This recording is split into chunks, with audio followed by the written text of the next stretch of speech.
Alright, what is up, you freaking geniuses? So in this video, I'm going to teach you how to reduce a fraction, but I'm going to go over some more difficult examples. So if you need an intro as to how you reduce a fraction, I'll link the intro video I made for that in the card up above.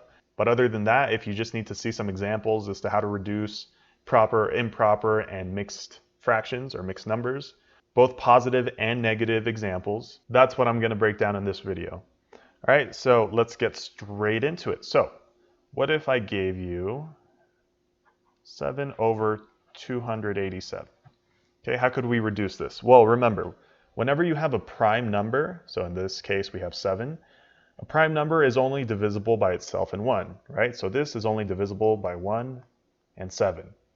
So we can't reduce 7 anymore. So in this case, we have to see if this prime number fits in here. Maybe we can reduce it like that, okay? And how can we check that?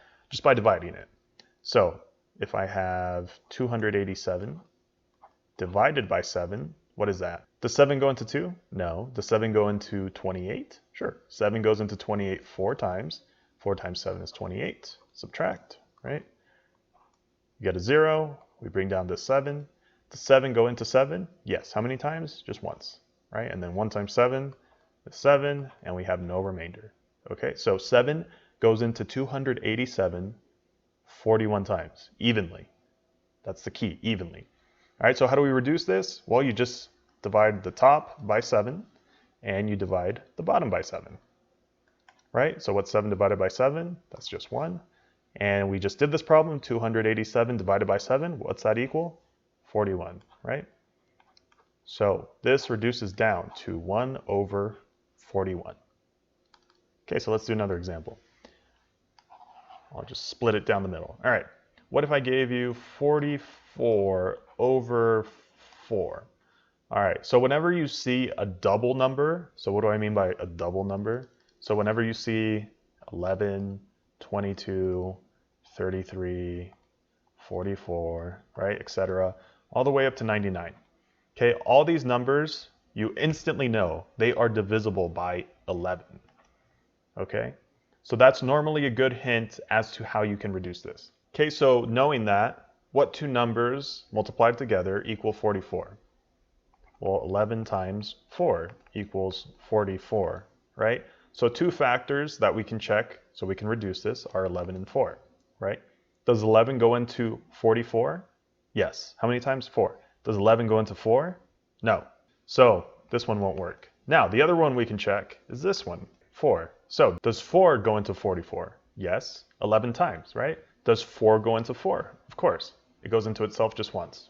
So we can divide the top and the bottom by 4. Okay, so what's that equal? Well, 44 divided by 4, that's 11. 4 divided by 4, that's just 1. So this reduces down to 11 over 1, okay? Now, can we reduce this anymore? Yes, because whenever we have a 1 in the denominator, right? So like we have 1 in the denominator right here, you can essentially hide it. Why is that? Okay, well, what's 11 divided by 1? Well, that's just 11, right? So did this number change? No, it's the exact same thing, right? Whether I write it as 11 over 1 or as just 11, it's still the same thing, right? Dividing by 1 does not change my answer. So that's why we can hide this.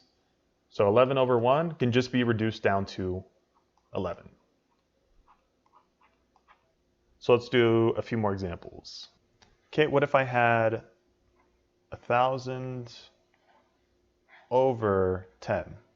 Whenever you have numbers that end in 0, you can cancel out the zeros. Okay, so in the bottom, we only have 1 0. So on the top, we can only cancel out 1 0. Okay, so then you just rewrite whatever you have left. So on the top, we have 100. And on the bottom, we have 1. Remember, we can hide that 1. This reduces down to just 100. Okay, so this one's going to be more tricky. What if I had, let's say 10,070 over 100. Okay, so this problem is a little similar to that one. All I'm doing is adding a 0 here, and I'm inserting a 7 right there, right? So as you can see, we have 2 zeros on the bottom. So does that mean I can cancel out 2 zeros like that? No, you definitely cannot do that, okay? In order to cancel out multiple zeros, right? So if you're trying to cross out 2 zeros up here, they'd have to be next to each other. So let me show you what I mean. If this number were written, if I gave you 10,700, right?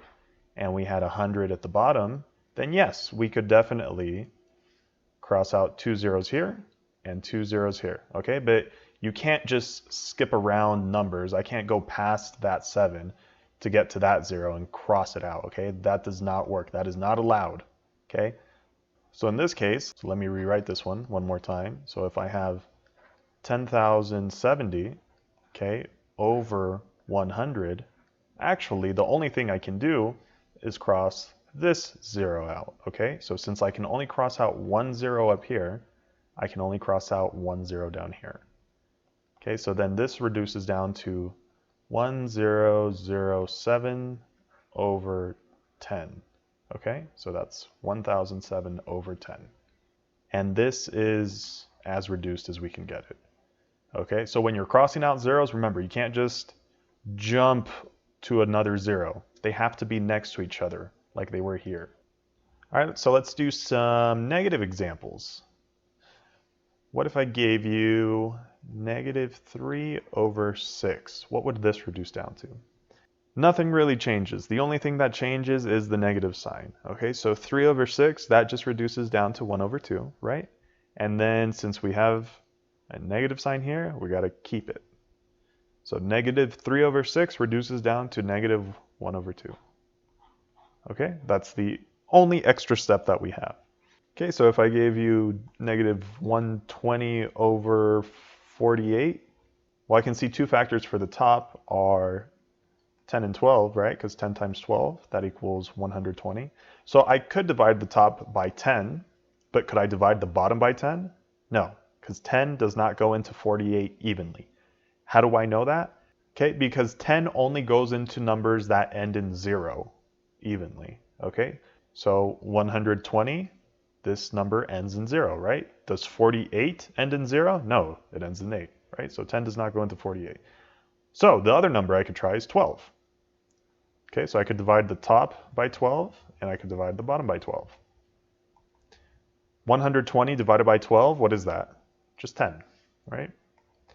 And what's 48 divided by 12? Well, that's 4. Okay, and remember, we have our negative sign, right? We have our negative sign, we keep the negative sign. Now, can we reduce this anymore, 10 over 4? Well, sure, because 2 goes into 10 and 4 evenly. So 2 goes into 10 5 times, and 2 goes into 4 2 times. Remember our negative sign, right? So this reduces down to -5 over 2.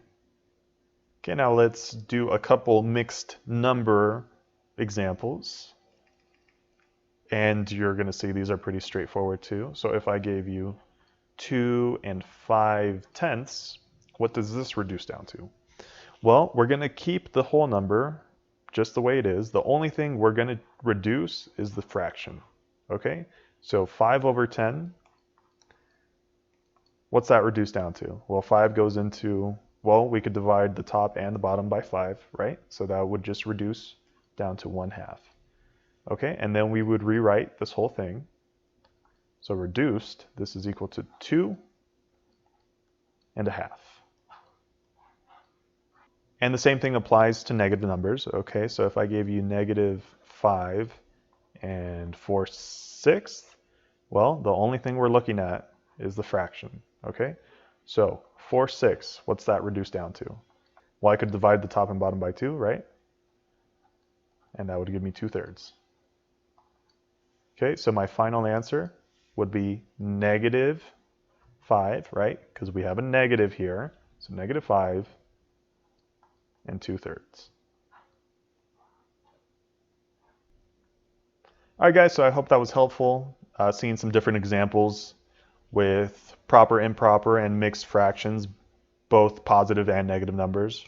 If you got any specific questions, definitely let me know in the comment section below. And in the next video, I'm going to finally get into adding and subtracting fractions. And I'm going to cover the same things I covered in this video: positive and negative numbers, proper, improper, and mixed fractions, or mixed numbers, whatever you want to call them. So if you need to check that out, definitely check it out, and I will see you there.